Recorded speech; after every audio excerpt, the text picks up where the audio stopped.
Hi అండి. ఈరోజు నేను మీకు ఒక మంచి ఇన్ఫర్మేషన్ షేర్ చేయాలనుకుంటున్నానండి. అది ఏంటంటే రాత్రి మనం పడుకునే ముందు ఒక గ్లాస్ వాటర్లో ఒక స్పూన్ మెంతులను తీసుకొని నానబెట్టుకొని దాని మీద మూత పెట్టుకొని పక్కన పెట్టుకోవాలండి. ఉదయం మనం లేచిన వెంటనే ఈ మెంతుల్ని మెత్తగా నమిలి ఈ వాటర్ను త్రాగేయాలండి.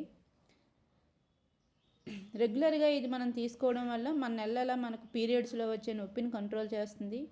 గ్యాస్ట్రిక్ ప్రాబ్లమ్స్కి, హెయిర్ ఫాల్ను కంట్రోల్ చేసి జుట్టు బాగా ఎదగడానికి ఈ మెంతులు సహాయపడతాయండి. షుగర్ ఉన్న వాళ్ళకి షుగర్ను కంట్రోల్లో ఉంచుతుందండి. అమ్మో ఈ మెంతులను తీసుకోవాలా, తెల్లవారి నమలాలా, చేదుగా ఉంటాయి అనేమి అనుకోవాల్సిన పని ఏం లేదండి. చిన్న చిరుచేదుగా ఉంటాయి తప్పితే పెద్దగా ఏం చేదుగా ఉండవు. కావాలనుకుంటే మీరు కొంచెం హనీ వేసుకొని కూడా మీరు వాడుకోవచ్చండి. అంతే. Okay friends, thank you.